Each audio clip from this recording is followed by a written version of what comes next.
Hi everybody, it's Russ from My Hammers 11. I hope you're all safe and well. If you're new to the channel, obviously please consider subscribing and hitting the bell icon so you're notified of any time we put new content on. We've got interviews going up daily, sometimes twice, 3 times a day. We've got so many guests. Everyone's been so generous with their time.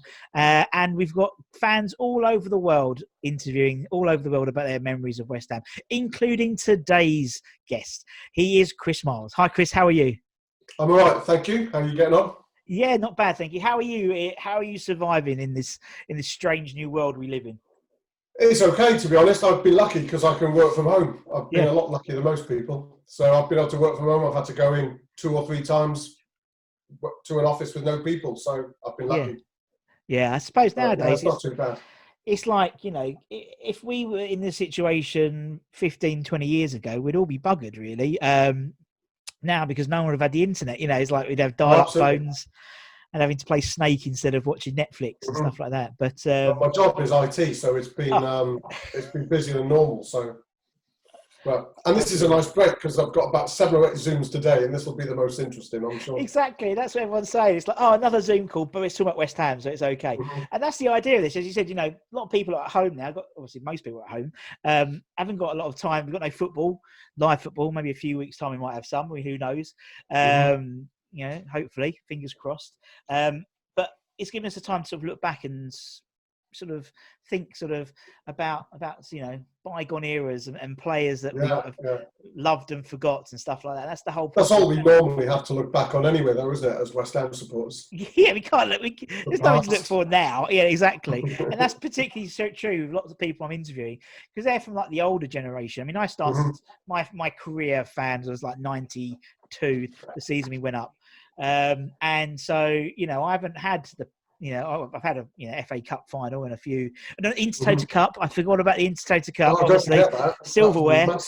Silverware in 1999. Yeah, we moved up north. That cup was, and took it up with us spiritually as well. Marvelous.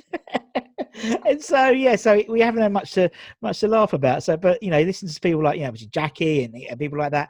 Jackie's like been a fan since the mid '60s. So you know, she had like, you know, some great stories, and that's what it is. It's all about stories. It's not the football seems to play almost like a second role in these interviews. It's more about the stories and the connections we've got. And so for you, Gary, what was your West Ham journey? Chris. Sorry, I've been talking to all your mates. That's why. Sorry, Chris. So for Chris, you know, your journey, West Ham journey. Where did it begin? Where was your sort of earliest memory? Well, so I'm from Upminster and born in '65. So real glory hunting days. Yes. But the first, I've been to games before, but I can't really remember them. But the first one I can really, really remember is '72 against Liverpool. Yeah, wow. And that was at Upton Park. And to be honest, and this isn't great again, this is typical of West Ham, I suppose, is I probably knew more of the Liverpool players than I'd have known the West Ham players. Yeah. And that included Bobby Moore, you know, but that was in the days of Toshak and Keegan and so on, and Emlyn Hughes and those kind of Liverpool players. So they were on the TV every day, and that was interesting. We did get beaten on that, so nothing amazing. But possibly a more memorable one was the first away game I did on my own. Yeah, sure. Which was, by this time, our family had moved to Wales, and I went to Swansea City in '83 on my own with a couple of Cardiff City mates, who, as you can imagine, were Essex boys for that one moment in time. Exactly. Yeah. And that was a day that I actually pulled my ankle on the terrace just walking down, but it was a 5-1 defeat for Swansea, so it was well worth it. Oh, definitely. And it was an absolutely brilliant game, and it was in those days where you were still in a cage, effectively in the away end, and you know there's only about 10,000 at the Fetch. You know, it's a small ground. But it was we were like monkeys in a cage. You know, people were just jumping up, you know, from the opposition. It was the real days of absolute madness. And we took the bus back to Cardiff, you know, all trying to put on Welsh accents just to hide again, which but that was probably the more memorable of the two. But the Liverpool game was, you know, for a little kid then, what was I then, about 7 years old? That was a real, you know, that was the first, wow, you know, amazing game. Yeah, and especially when you not to see, obviously you saw like West Ham, as you said, because like Emlyn Hughes and people like that had been on the telly. it was like, wow, these are actually footballers. I've seen them on Question of Sport, but look at them now. It's no, it's really, really sweet. And obviously since then, so obviously, say, early 70s onwards, what would you say? Was there any sort of things that really stick out in your mind as sort of fond memories in your West Ham fan career? Well, for us, the other one then was the FA Cup in '75 because I watched that with a load of people in Barry, which is home of Barry Island of Gavin and Stacey Barry, and I watched that in the YMCA on a 26-inch colour TV, and all of a sudden, because Fulham were the underdogs for that game, if you remember. Yeah. So most neutrals were supporting Fulham, but of course I was stuck at the YM because I'd been doing judo in the morning. So then my dad couldn't put me up till the afternoon, so he said, "Well, stay there and watch the game." Yeah. And by the time we'd finished, of course, there was no other people that were neutral. So I was, everybody turned on to the West Ham side, and that was a heck of a game. And it was weird because, of course, Bobby Moore wasn't playing for us. No. And that was weird. But that is probably in the 70s a real memory. And then the other one was watched in Cardiff in a sort of a pub which we were sort of allowed to go into as what was it then, 15-year-olds. Yeah. And that was the FA Cup against Arsenal. And we held on a long time. And I remember I was just like, I was head in my hands the whole game from.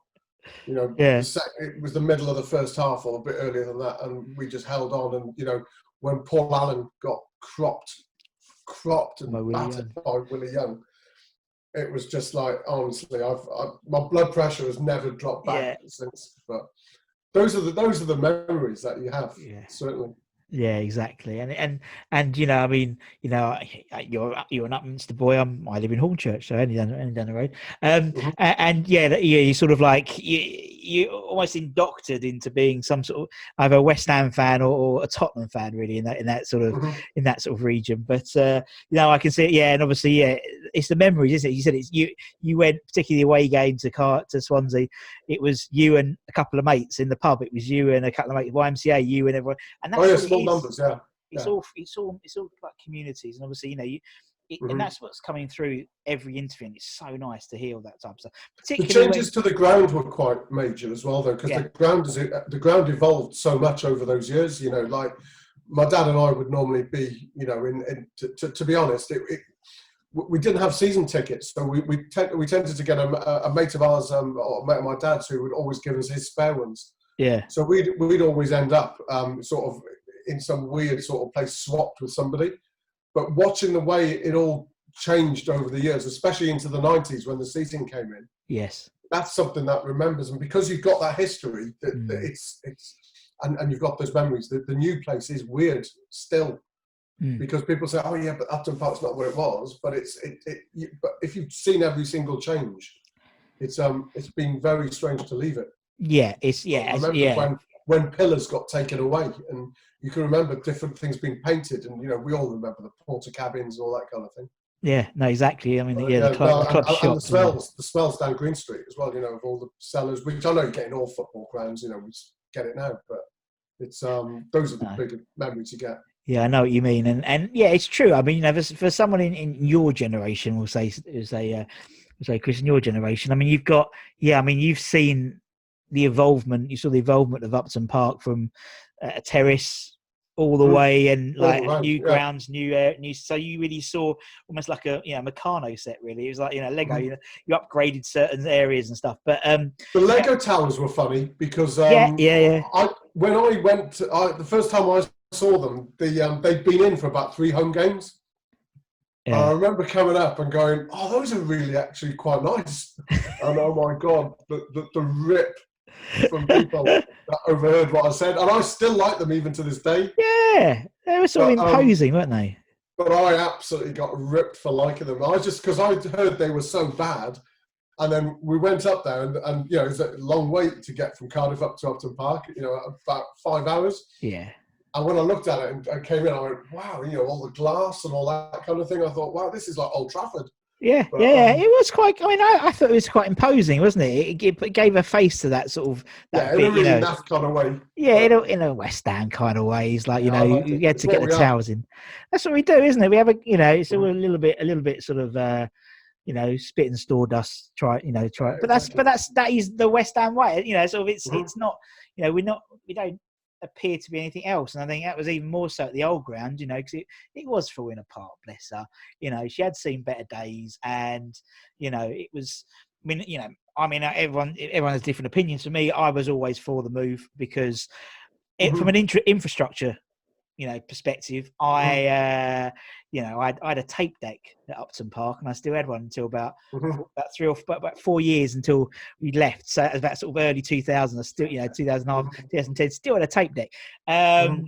So yeah, but it's as you said, if the team win, no one cares about the stadiums. It's No, about the absolutely. team, and that's the same as like with the fans in Mhm. terms of being a good atmosphere and stuff.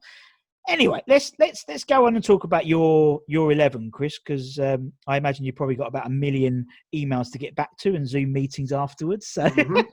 so Yeah. as I said, we try and keep it to a 4-4-2 if we can.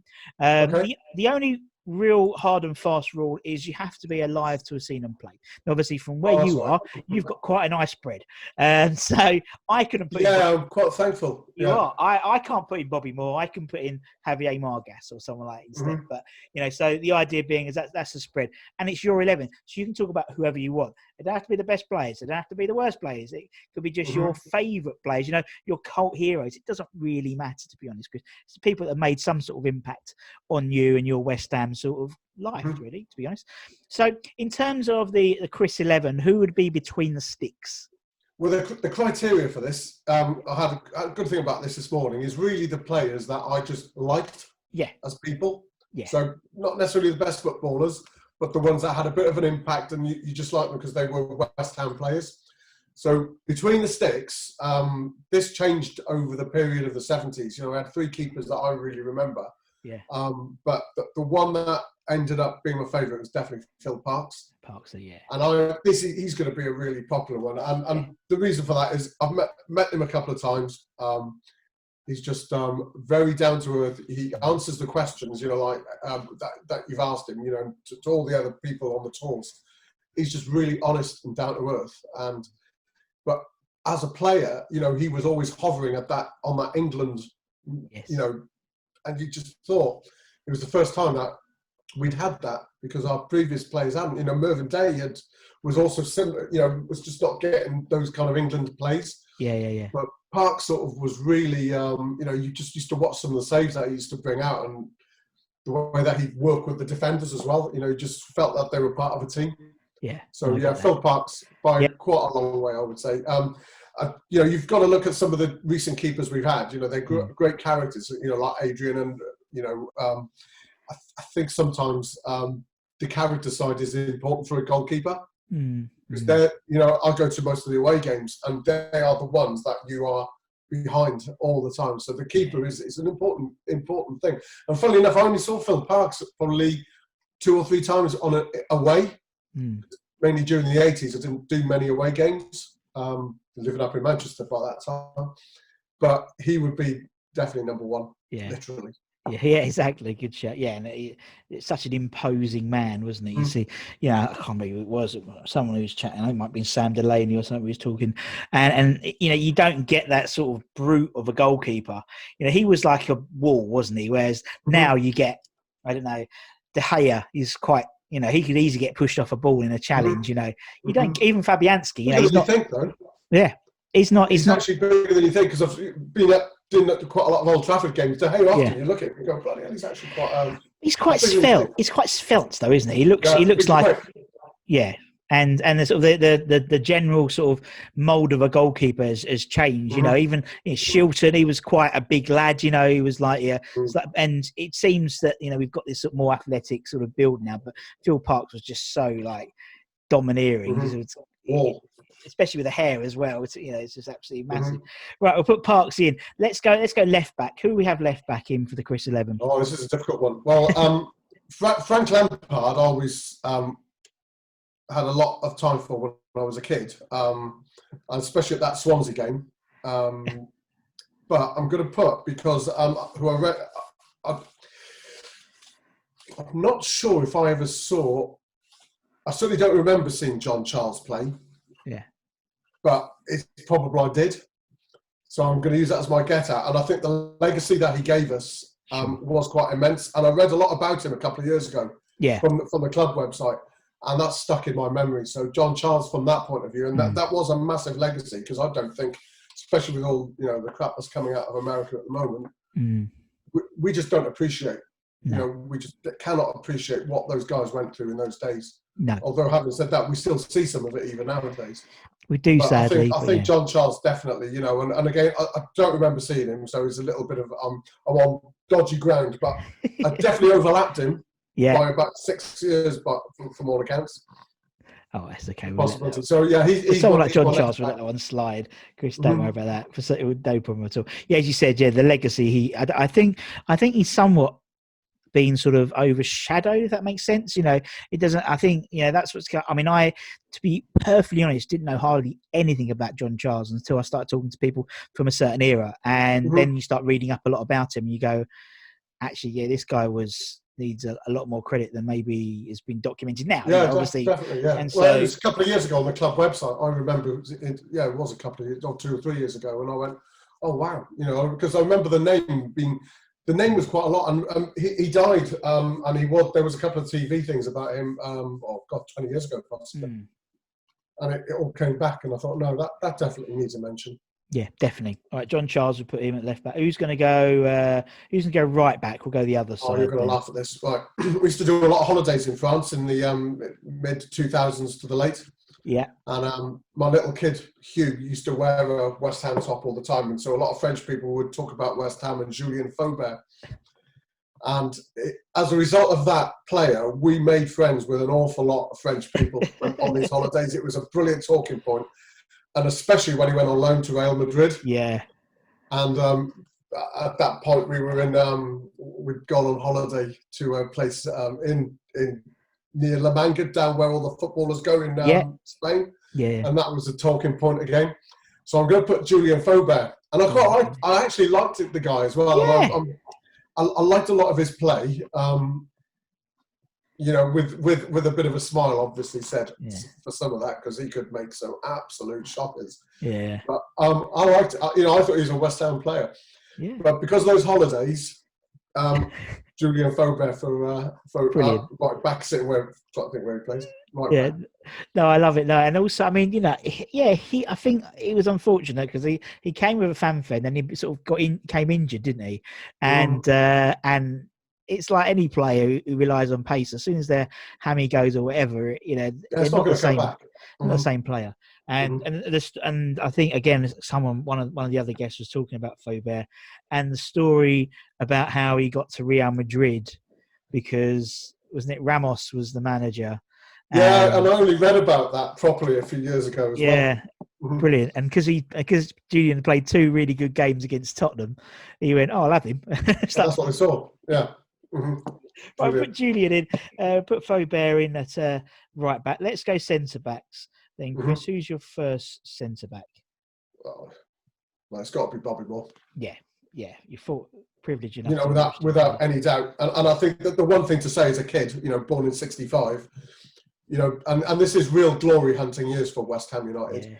And then to see, when I was 5 and the World Cup was on, and you had all the shell coin selections and all that kind of thing, and the coin you wanted and the sticker you wanted was Bobby Moore. Yeah. And that was the same for everybody. The guy was an absolute legend as a player, and you've always you learn more and more about these guys much later on in the internet era when you can get the clips of these guys again. But Bobby Moore, there's nothing else to be said. It'll be most people's choice, I'm sure. Exactly, as you said. We should be proud of that. Exactly, and honoured enough, privileged enough to obviously see him play. So therefore, he's in your team. He's nailed on. So the seeing him play, the Liverpool game, I do remember him playing in that because he was. I probably only recognise about 3 of our players in that game, but he was obviously one of them. With Frank Lampard tying up with as well. Yeah. But the play was brilliant, and there's another player that I'll come back to in a minute because there's another really obvious one, but it's the same kind of really intelligent play, and he'd make it today. Yeah. Without a doubt. And I think actually, if anything more, it would. I think today's game would suit him more, to be perfectly honest, because it's more about, there was he was like a cultured ball playing centre back, and actually that's what England's crying out for now, and West Ham's crying. It's that consistent ball party. Calming influence. You don't get the Razor Ruddocks and and the sort of the big lads in centre back anymore. Again, it's more athletic and it's more about the passing. Definitely, I would put Moro in. Who's Moro going to partner then in the centre backs? Was another sort of personal one. This is James Collins, Ginge, yeah. Right, obviously the character. So the character there, this guy is totally West Ham through and through. Yeah. Played for us twice. And there's a bit of a family connection because my brother ended up being born down in Wales. Total Cardiff City, season ticket holder. His whole family is Cardiff City. And so and West Ham is his second team. Good. I've got to be honest. And he's just so... Ginge is always a topic of conversation. And he's met him a few times, when they've been down the Wales training camp. Yeah. And but the guy's brilliant, and he's everybody knows what it's like with away games when he's there. He's always coming over. He's just a proper character. Yeah. And that's what makes you really, you link with a team because you're either born there or you've got some other connection. But it's the players, and it's the players with a real personality. No, yeah, you're right. And we are losing that, and those players with personalities are what make you interested in it. It's like watching a TV program. You're interested in it because of characters, not because of just the storyline.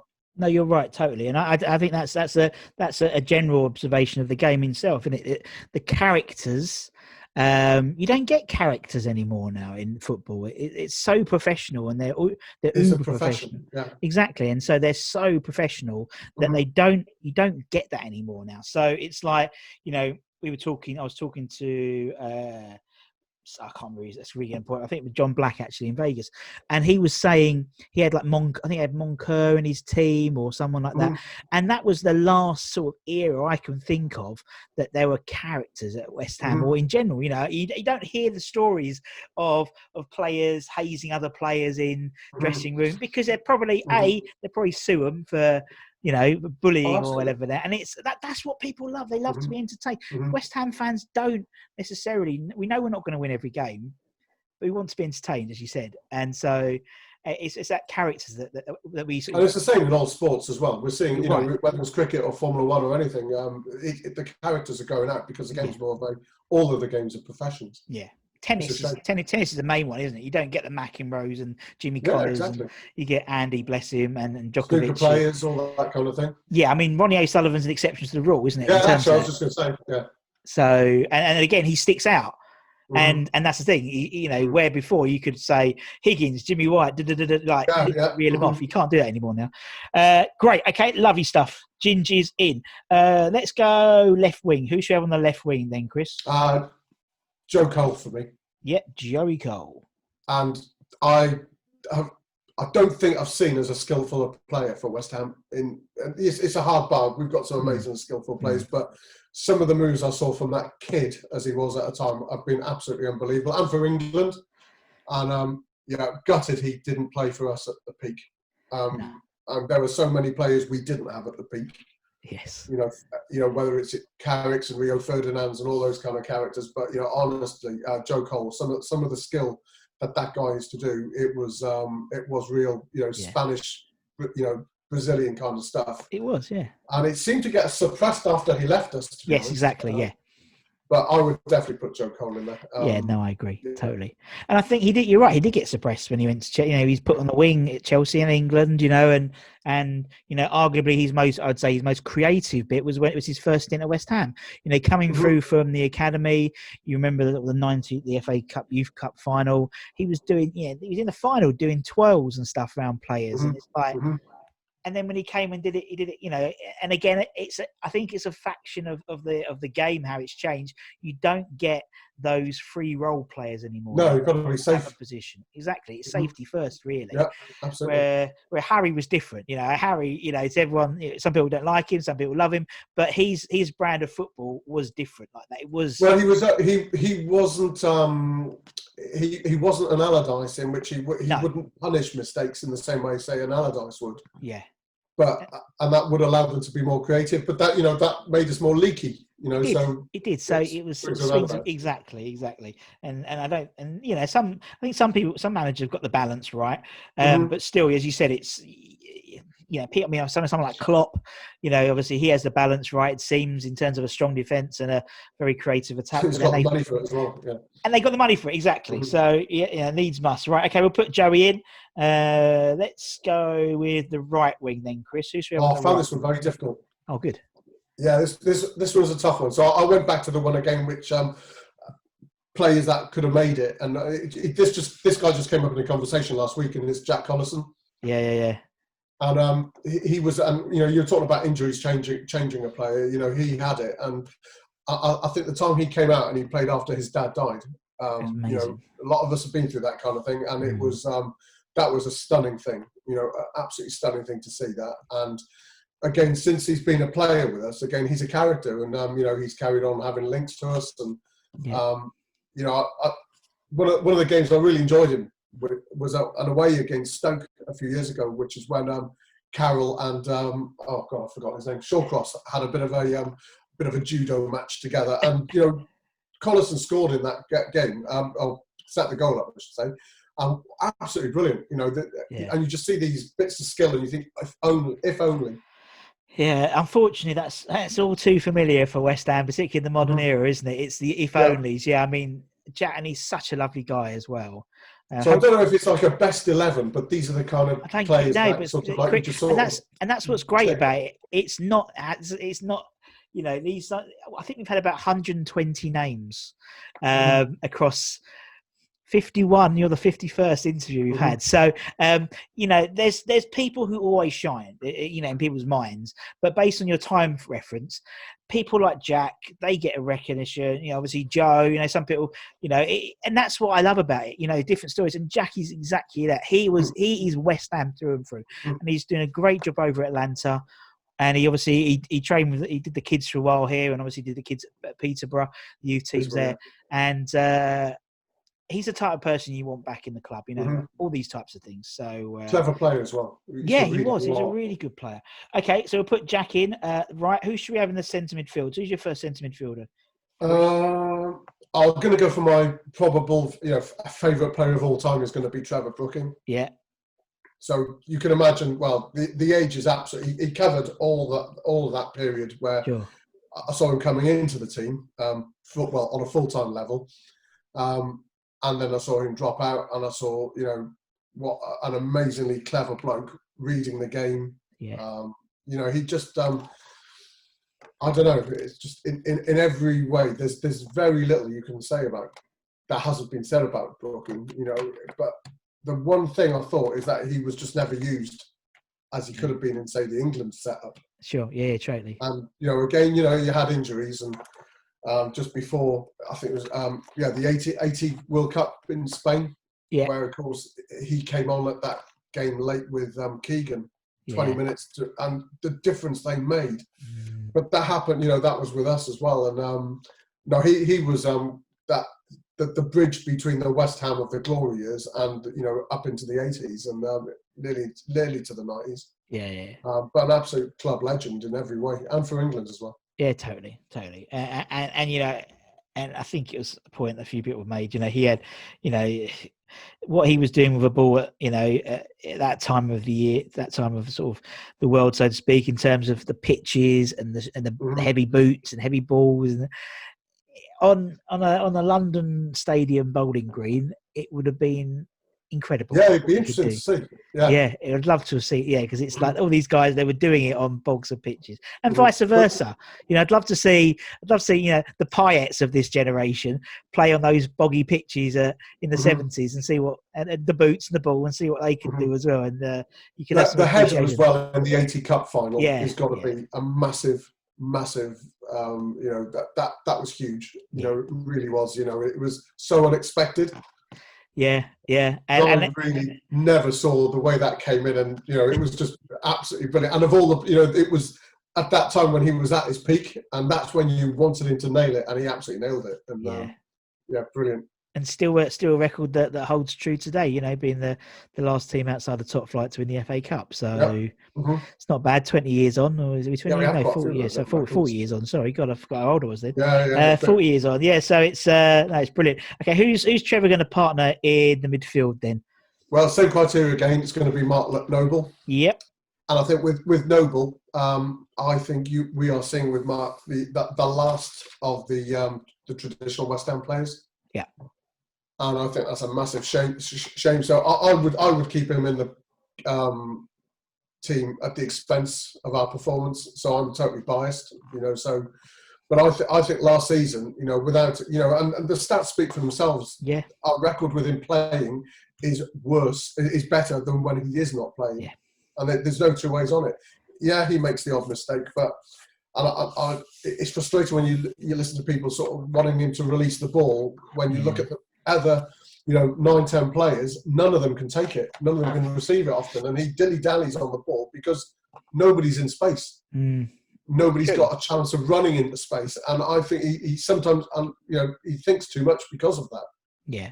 But what's he going to do? Just release it and give it away? And I think he gets a bad press because of that. But on the other hand, he's even if he was wrong, I'd want him in the team. So. Exactly. No, it's true. He's got, and as you said, it's like he'll be the last. And I think again, across in the Premier League, he'll be one of the last. I mean, isn't he the longest-serving Premier League player or something like that at the moment? Well, certainly for one club. Yeah, well, I think in think terms of anybody's over. I think in terms of live players in the Premier League, he's the longest-serving Premier League player, and I mean,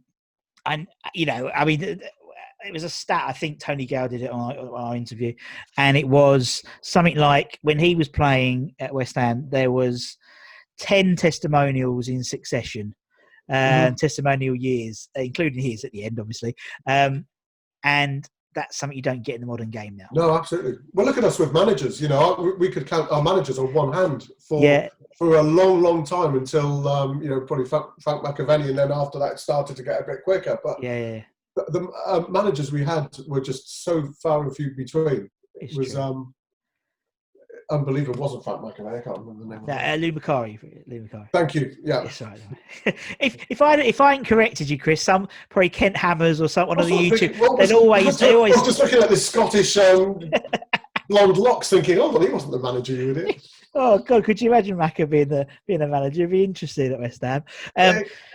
But managers that could have been. Managers that could have been. McAvenny, Di Canio, reel them all off. But it'd be interesting. But no, I agree. It's a thing of the modern game, isn't it? You don't, if you get 3 years out of a player or a manager, you've done well.